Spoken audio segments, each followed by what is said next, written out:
strengths Mm, and challenges as a multicultural person like you? yes. Yeah. Um, And we hurtful I shared Peter. some Yeah. I shared some stories. Um, I shared snippets of, hold on, cut this one out. Um, well, I don't know how often this happens to you and like the people that you interview. Like sometimes we get so like, That's Um, fine. And this is the funny part. yeah, don't include the part where I'm going like in Okay. there. But we talked. I shared some stories that I'm including in my book, just the funny and also fucked up things that I've experienced living in the States, going to college. And we talked about, what else did we talk about? We talked We about a talk lot of about a things. lot. Yeah. Yes. Listeners, stay tuned. Welcome to Chai with Ping. This is Ping Robert, and in this podcast, we will cover a range of different topics from culture, languages, and underrepresented stories. Join me with a cup of chai and listen to these stories. Hi, welcome back to Try with Ping. This is Ping Rubber, and today we have a guest from all the way Jakarta in Indonesia. And we met on Instagram because she was doing some cool project that which we'll talk about in later in the episode. But I just invited her, and then she was so kind enough to interview me and let me to interview her. So if you missed the first episode that we talked about, I'll put the link below, and it's about food culture. So let's welcome Indah. Yay! Hi. Thank you so much for having me on your show. Thank you so much for coming, and thank you so much for agreeing, putting our conversation on my podcast and also do another extra bonus episode with me. hmm Yes, of course, of course. Um, Yeah. but yes, go on. Let's just go right in, right? Because I don't think people know about you. In that you were an international student in Mhm. Boston, was it? No, Los No, Angeles, Los California. Angeles, California, and then hmm now you're back in Jakarta. So tell me a little bit about your background. Yeah, so I was born and raised here in Jakarta, pretty much all my life. There was a time where I moved to Singapore for a little bit, but it's like it was such a, I was still so young at that time, and it's kind of, sometimes I'm confused whether or not to even count that. I like don't have that much recollection of even living there. But for like the larger part, more significant portion of my life, I've always been growing up here. I went to two international schools, the first one being a Singaporean one, and then the second one I moved to an American international school for high school. Right afterwards, I packed my bags and I left to Los Angeles, California for the next 4 years to pursue college at LMU, Loyola Marymount University. And I majored in entrepreneurship, I minored in accounting, and then I came back in the middle of a pandemic, unemployed, and decided to write a book. So there you go. How was your experience as an international student? Like, how did you navigate your life when you first came to US? Because, like, I think when you were educated in the American system, in the international school, it's not the same as coming to the US, right? Yeah, of course. Um, and that's, I feel like, the big misconception with, especially amongst some of my more local friends here in the country, where they thought because I went to an international school all my life, I've always been accustomed to being exposed to um, people from different types of, multicultural, multinational backgrounds, but especially that going to an international school is mostly, to be honest, it's mostly westernized, right? And so I think the misconception was that because I'm so used to being in that environment, moving to a country like the United States wouldn't be that big of an issue for me. And I mean, in hindsight, it was not. I definitely had an easier time assimilating to a new country and like to a new culture compared to a lot of other people that just freshly moved from a country like Indonesia and were not exposed to the international environment like the way I was. it wasn't necessarily that hard. It did come with its challenges though. And to be honest, even when I first moved to the States, I wasn't expecting at least those types of challenges. I expected that I was going to feel homesick. I was going to miss home food. I knew that maybe getting Indonesian food where I was going to be wasn't necessarily going to be an issue, but it was just going to be harder. I expected those kind of issues. I didn't really expect the other things that I experienced that we'll get as we go on with this podcast. But when I first arrived, actually, I remember the date. It was August 15, 2016. I came a week before my international orientation, which for every international student that comes to, I don't know about other countries to be honest, but that comes to the US, like we always have international orientation. Actually, I'm pretty sure other countries do too. International orientation plays a really huge part in helping you navigate your new life coming to the States. I mean, obviously it's international orientation, so it's supposed to do that. But I came a week early before my international orientation on August 15, 2016. I remember I had to wait in line at customs and immigration for 2 hours. And it was like, wow, all my life of hard work and hustling at school has led up to this glorious moment. I'm like waiting in line. I'm like crammed between people, like strangers I don't even know. Like everybody's cranky and sweaty and like, you know, a little like, oh my gosh, like it was, yeah, an experience. But I remember I came first to the US and I came with my mom. So it's a good thing I wasn't alone, because some of my international friends actually, they came without their parents, like just by themselves, and I have no idea how they do it. Because the first few days were honestly daunting. Like we did not know where to go. Obviously, like we've been to LA before, but just as tourists, and like probably we stay for like 2 weeks, a month, and obviously that's not the same experience as coming to the US, like to actually live. Totally. Right? Yeah. So when we first got there, we had no idea where to go, what to do. We were staying in this dingy ass little hotel, like near the airport. It was called Customs Hotel. Worst hotel experience we've ever had. And we only we only stayed there because it's 3 minutes away from my campus. And so we were thinking, well, we need to find somewhere that's close, right? Because I was like still in the process of like moving into my dorm and all that type of stuff. And I need to go to campus quite often to do a bunch of things before my orientation. But I mean, when we first got there, like literally even just to find a place to have dinner, that was difficult. And I remember because we came super, super late at night. By the time we checked into the hotel and we like put our things into the hotel room, it was like 10 p.m. at night, and a lot of restaurants were already closed. And my mom was so like, never mind that she's tired, she's jet lagged, and like, you know, the poor woman was starving and we couldn't find food. Like she was cranky, right? Even I was cranky. I was like, God, I can't find a good place to eat here. The only thing that was open was a fucking Subway, and that shit don't even taste good.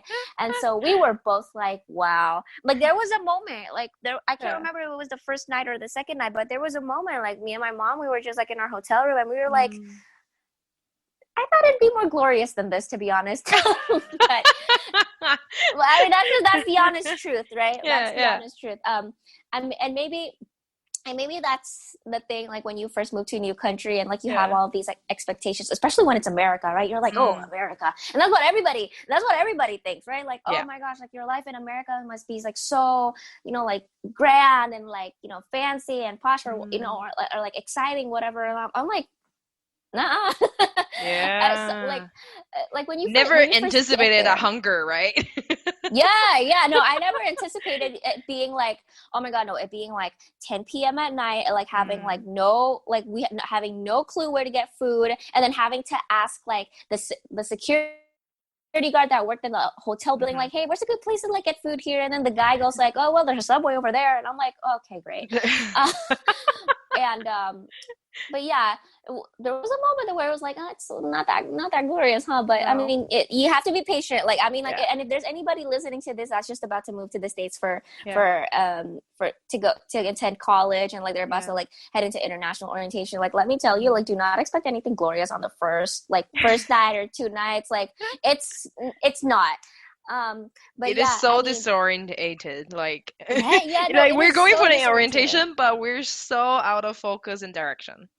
Yeah, no, Yeah. especially at that time because I came a week earlier. I wasn't Mm. in the orientation program. Yeah, so I'm like, Yeah. literally, it was just me and my mom on our own. And like, my mom, like, has like we've both been to the States, but obviously, like as tourists, it's different, right? And like, I'm an only child, and so it's like I'm not one of those kids that I had an older sibling that already went to the States before me, and like and they were the guinea pig. I was the guinea pig.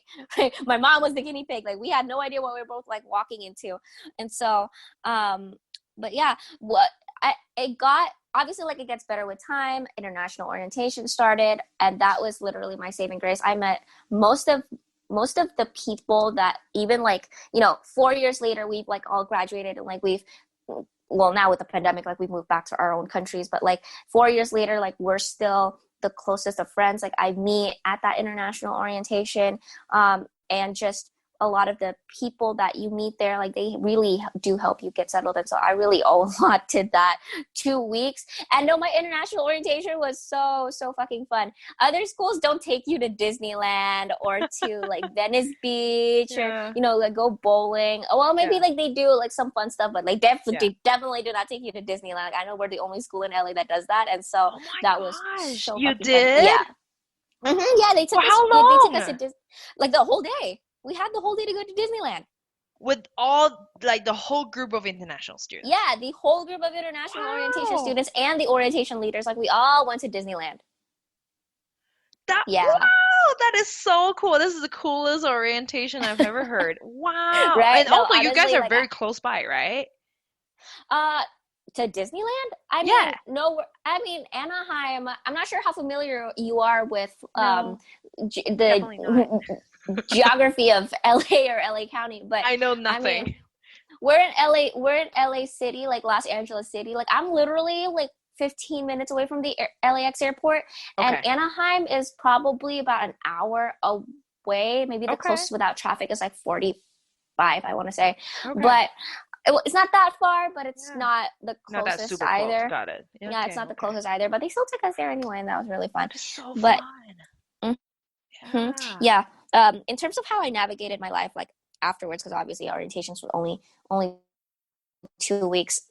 Honestly, I guess that's a pretty good question because it wasn't like I just I know this is gonna sound like such a dumb answer, but it's just I went with it, right? I don't put much thought into, oh my gosh, how am I gonna go about doing this, and some people do, right? But for me, it was just about just do it, I guess. And like in a lot of sense, like going to an international school helped because it gave me more sense of familiarity of like what to do. I feel like that is the strength of being an international, is that you're always constantly exposed to things or cultures or what have you that are not the familiar, and you just always know how to go about doing those. And Yeah. so life in the US is definitely so much different than in Indonesia.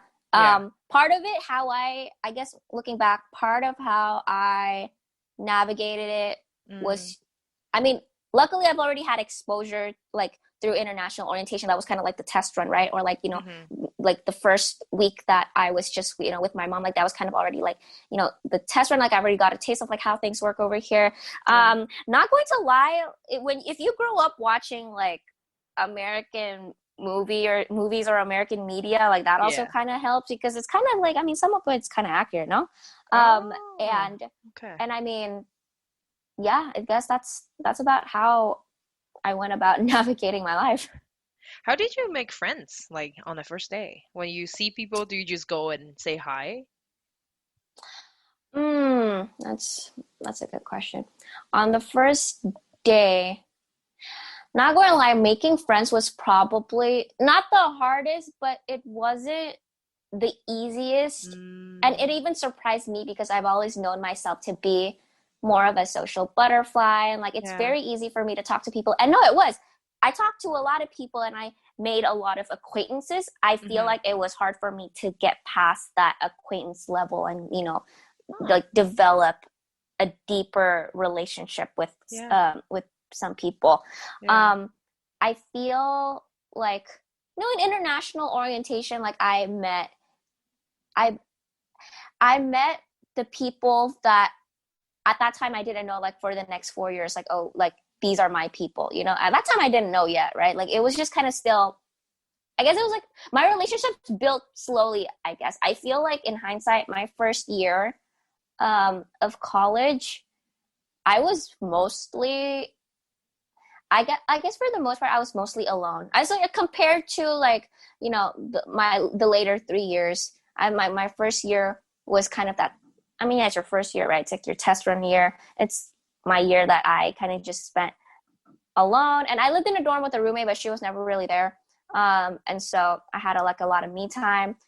Making friends um, from the international orientation group was not that hard.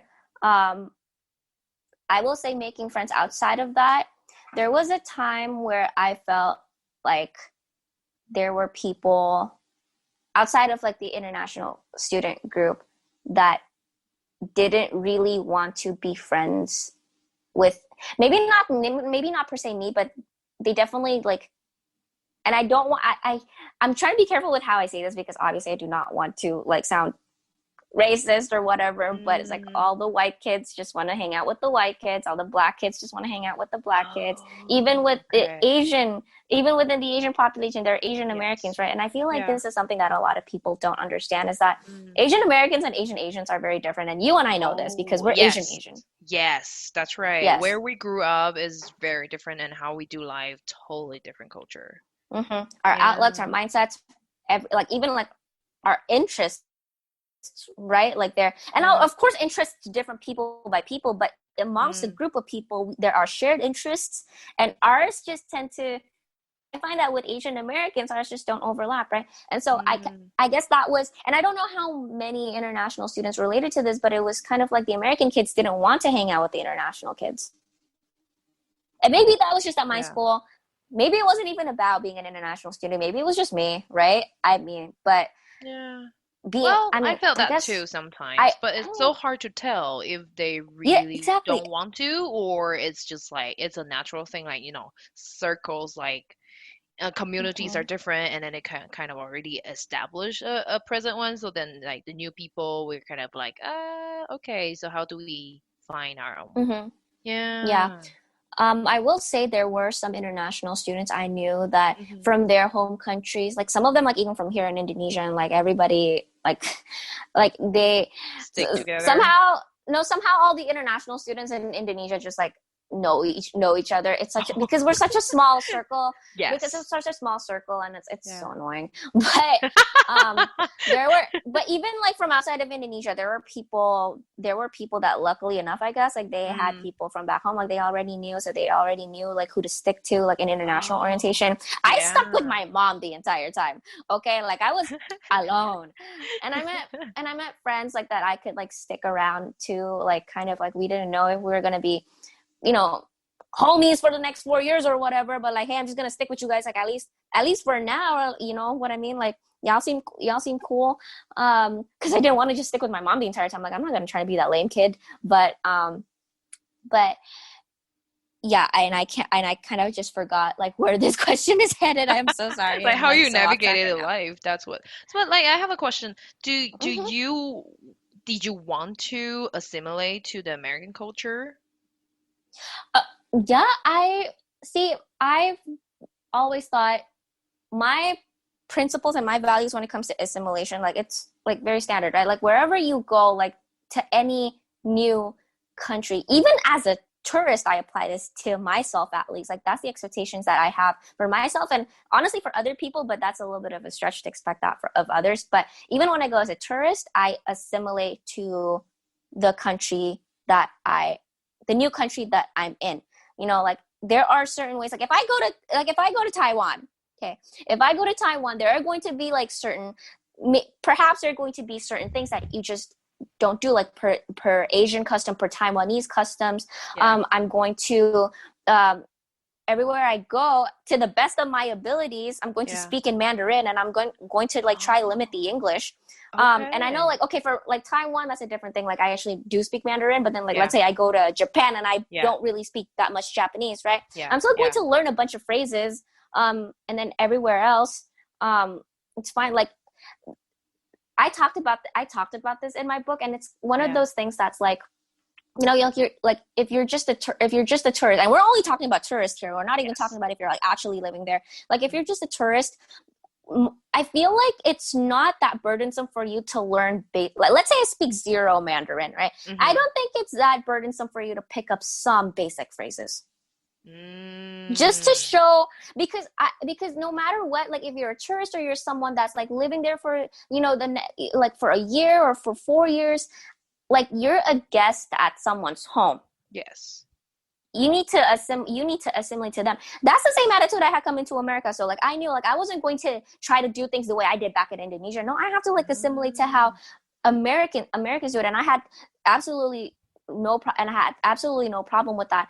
Especially, like, given that I'm not a tourist in America. I'm living in America, right? And so there was, like, but at the same time, what I've come to realize after living in America for that long, well, I guess I've always realized that, like, even back here, like in Indonesia, because where I'm at, I am exposed to a lot of tourists and a lot of foreigners that come to live here on worker visas. But I guess it was like, I realized it more, especially after living in the States. And I talked about this in my book, literally just like, I was writing about it last week, so this is still fresh in my head.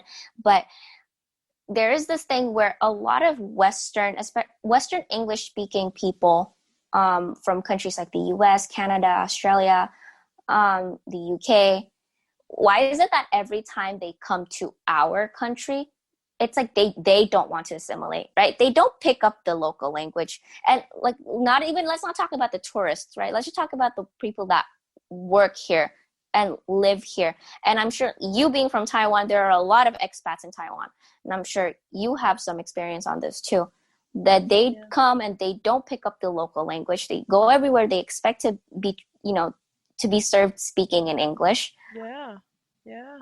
And can you just imagine the shit we would get if we pulled that in America? Like, if I went to even like the touristy of all, like because every country, right here in Indonesia and Taiwan, everywhere, we have the touristy spots. The spots where the people there, like, it's so, like, it's filled with a lot of Western tourists, or like tourists from all over the world, really. And so the language over there is going to be English, right? And so you can, like, talk to the sellers over there or what have you. You can, like, do everything in English, and, like, you'd be fine.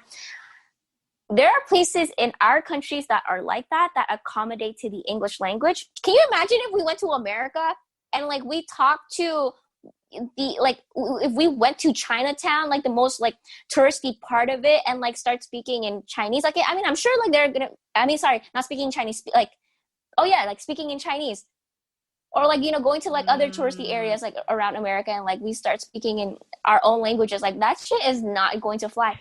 And so talking about status. maybe this is a little bit off topic, but talking about assimilation, like, yes, when I come to America, and, like, a lot of international students, when we come to America, we have to assimilate. But then there are, like, these little things that, like, you know, when we do them in America, it's kind of considered wrong, and that it's kind of considered out of place. Like, you're in America, you're not supposed to be doing so much of this. And luckily I wasn't in the environment where it's like, if I spoke on a different language, I was going to get, like, you know, harassed or whatever.